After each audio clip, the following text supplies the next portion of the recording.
Hey guys, so welcome back to my YouTube channel, or just welcome to my YouTube channel. Today I'm introducing myself to everyone. So this is my channel, obviously, and I've been basically reading books since I was like an infant, like a fetus in the womb. I was like obsessed with books. I love books so much. They're like my favorite thing ever. And I mean, people who don't read, like, really, I'm holding this book, I'm just playing with it, but people who don't read, like, they intrigue me. What do you do with your free time, guys? Like, reading is my life. Reading is my hobby. Reading is my entire universe. That's what my earth evolves around. Yeah, exactly. Okay, so today I'm gonna be doing one of my favorite books, trilogy ever, A Good Girl's Guide to Murder. So I'm gonna discuss each book and basically summarize the whole thing for you. Okay, so A Good Girl's Guide to Murder is a trilogy with 3 books, and it's by the author Holly Jackson. So Holly Jackson is one of my favorite authors. If you guys know me, you know me. She's my favorite author. Okay, so I have tabs on this book. That's how much I love it. Anyway, let's start reading. A closed case, an A-grade student who won't let it go. Okay, let's read the back. Okay, this is whatever. The case is closed. 5 years ago, schoolgirl Andy Bell was murdered by Sal Sine. The police know he did it. Everyone in town knows he did it. But having grown up in the same small town that was consumed by the murder, Pippa Fitzmahovey isn't so sure. When she chooses the case as the topic for her final year project, she starts to uncover secrets that someone in town desperately wants to stay hidden.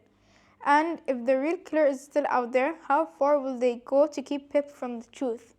Okay, so what we got from here is that there have been murders, 2 people. Okay, so I'm going to explain to you the story. So in 2016, I think, Andy Bell and Sal Sine. Okay, so they were like together, I guess, and people say he murdered her, and then he murdered himself to make it seem like he didn't do it, or he left a confession note saying he did it, and then he offed himself. Which I personally, I'm not gonna spoil anything in case you haven't read this yet. But it's really an amazing book series. Like, if you haven't read it, what on earth are you doing, guys? Okay, so basically all it says here is Pip is doing her senior project. I think it was senior or sophomore, junior, something like that. Okay, she's in high school basically, and she's an 8th grade student. She has all A's. And she just won't let this case go because she's not convinced by anything. She's not convinced that Sal Sine did it. She's not convinced that Andy Bell was just like offed by him and stuff like that. So she has made it her life mission to find out the truth. She's determined. So for her school project, she did the project about that, and she started interviewing all of Andy Bell's friends, Ravi Sine. Is that how you say their last name? I'm not sure. But he's Sal Sine's brother, and she met him just to interview him, and they got into like this fight, and then she became emotional. Anyway, okay, so that's what this book is basically about. And then, actually, let's spoil, cause yeah, okay. So, and then she found out that Sal Sine's teacher, I think Sal was gonna go to Oxford. That's university. I'm not sure. Okay, but his English teacher, I think it was, and Clara Ward, her best friend, her dad was Sal's English teacher. I think it was English. Okay, don't put me on the spot. Okay, he murdered what's the name? Sal, and Andy Bell, her father. He was the. Wait, no. Oh, I forgot. Okay. So basically, Andy Bell, her father, he was the one who... We find this out in As Good as Dead, As Good as Dead. We find that out there, but I'm saying the thing, okay? So, we find out that, Andy Bell, her father, killed her. He was the mass killer in town that was like killing teenagers. And then, basically, before she got murdered, the teacher, he saw her. What's the teacher's name? Wait, let's find it. I'm not sure. What's his name? Hold on. We're finding it. Okay.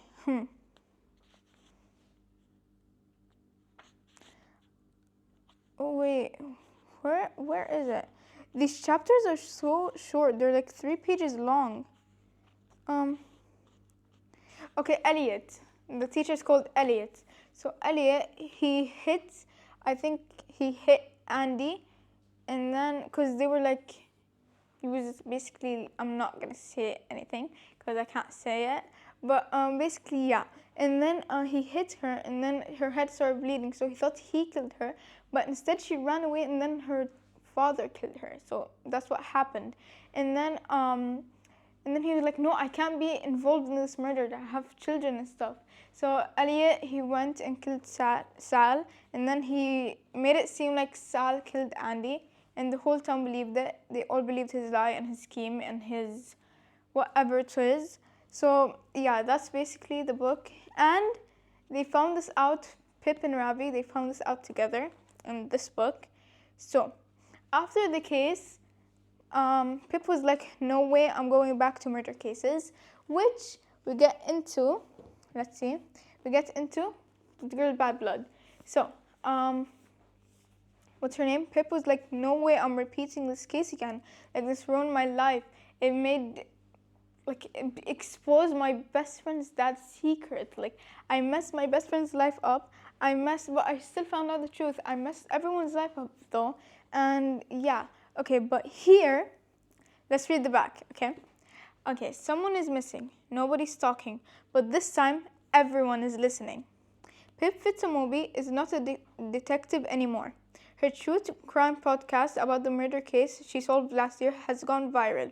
Yet Pip insists her investigating days are behind her. But she will have to go back on her word when someone close to her goes missing, and the police can't do anything about it. If they won't investigate, then Pip will, uncovering more of her town's dark secrets along the way. But will she find the answers before the time runs out? So here, what's his name? Hold on, Connor, his brother went missing. I'm really bad with names. Actually, I'm not. I just don't know. Okay. So basically, she started a podcast, and she was doing well. She was doing great, actually, not only well. She was doing great, and she was very happy. She wasn't happy, but she still had very much trauma from this. And then she's like, okay, I'm never doing this again, and I'm never solving a case again. But she made a podcast talking about her experience and how she did it and how she concluded to everything, and that went viral. And then Connor, his brother, I think his brother is called Connor. No, it started with an R. Let's try to find it. Wait, Connor is Jamie. His name is Jamie, not R. Okay, their last name is Reynolds. That's why I was like, I know that, yeah. Okay, so Jamie, he went missing, Connor's older brother, and no one cared about it. His parents didn't care, the police didn't care, and no one did anything about it. But Connor went to Pip because she investigated and she found out the truth about Andy Bell and Sal Sain, their case. So then he was like, okay, you need to help me find my brother. And then Pip was like, no way I'm gonna do that. I'm never going back to all that stuff again because I don't want to, and it's really messed me up in the head. And then Ravi was like, why don't you just do it maybe? And then they were like, okay. So they did it because she did it for the sake of her best friend's brother. Okay, so then she did it, and while she was doing it, she found out multiple things. Okay, so there's Stanley I don't know how to say his last name, but Stanley. He wasn't in the show. He wasn't in season 1, which I'm really mad about because he's a big part of the season 2. So, okay. So Stanley they found Jamie. I don't know where they found him. He was with Stanley, and they found him in the basement. Yeah, okay. And they stalked this girl he was talking to and everything. This book's really interesting. I need to reread it because I wasn't the biggest fan of it at first, but then I was like, this book is amazing. Oh, I was like, yeah, I really need to read this. I need to reread this whole entire series. A Good Girl's Guide to Murder, I don't think I'll ever reread it again. It was truly like the beginning, and it was truly traumatizing. But As Good as Dead, I reread it once, and then I tried to reread it again, but I only got to 50 pages, 55 to be exact. That was like 2 years ago, and I could not pick it up again. I don't know why. But I think Good Girl, Bad Blood, I can always reread it. I don't know, it's just like, it used to be my least favorite, but now I think it's like, I can't pick a favorite because I really love all the other books. Anyway, so she found out that Stanley was his father. He worked with his father as a child, and they like off people. And then these books are really, yeah. Okay, and then they, what's it called? And then they and then they were at this farmhouse, and then this guy named Charlie, I think his name's Charlie. So Stanley, as a child, he murdered Charlie's sister. So Charlie was like, I'm gonna shoot you right now. And the house was in flames, like the farm. It was in flames. And then he shot him 6 times. 6, like, I was gonna say 7. Okay, I'm so immature. Okay, so 6 times, like, imagine how bad that was. So, and then Pip was literally traumatized by that. Okay, so let's get onto the next book. This one's thick. Okay, As Good as Dead. So, As Good as Dead is just like the after process where she was like truly, truly done with. She was done for, and she was done with everyone. Basically, like, okay, she was messed up in As Good as, no, what's it called? Good Girl, Bad Blood, which is after Good Girl's Guide to Murder. Like, as soon after, she was messed up because she got poisoned and stuff, and she was in hospital. And she was like, she had extreme PTSD, but here, it doesn't even compare to this one. Oh my God, I feel bad for my girl. Okay, let's read it back. Dead Girl Walking. Pip Fitzmaurice is haunted by her last investigation, but soon a new case finds her, and this time it's all about Pip. She has a stalker, one who keeps asking, who will look for you when you are the one who disappears?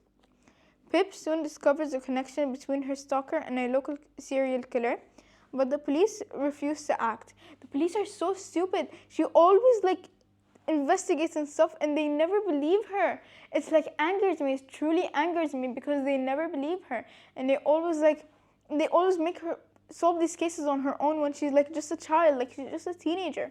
Okay, let's get to reading.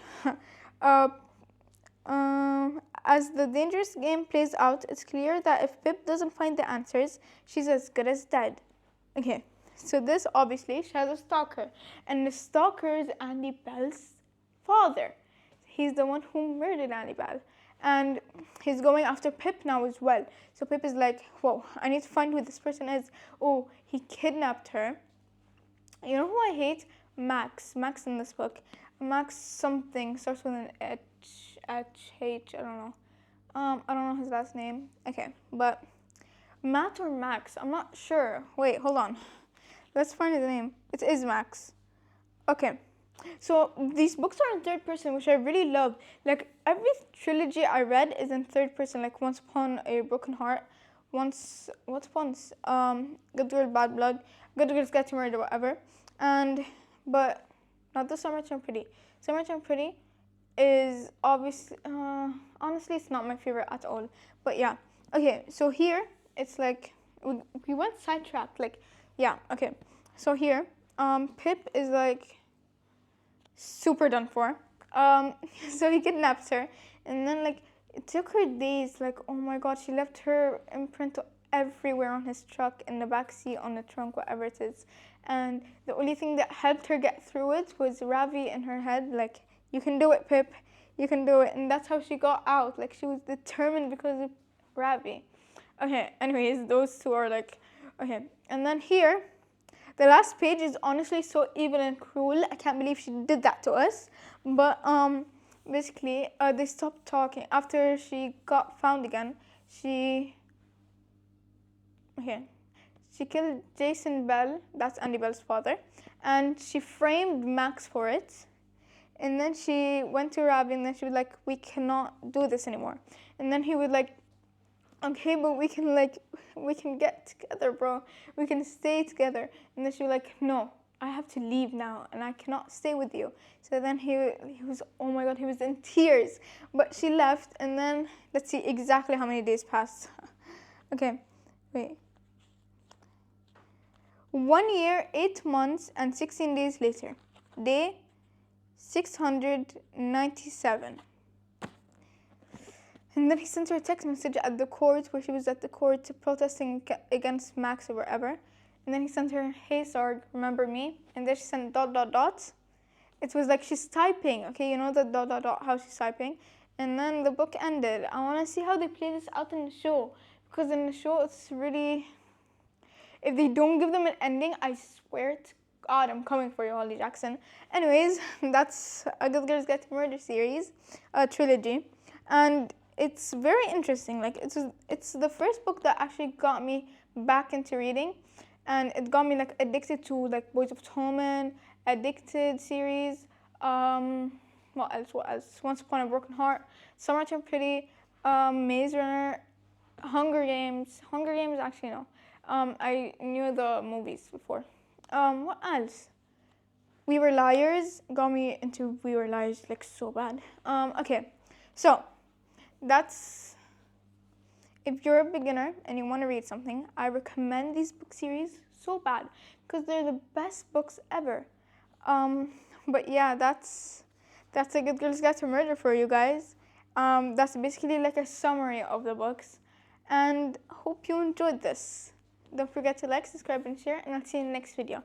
Bye, guys.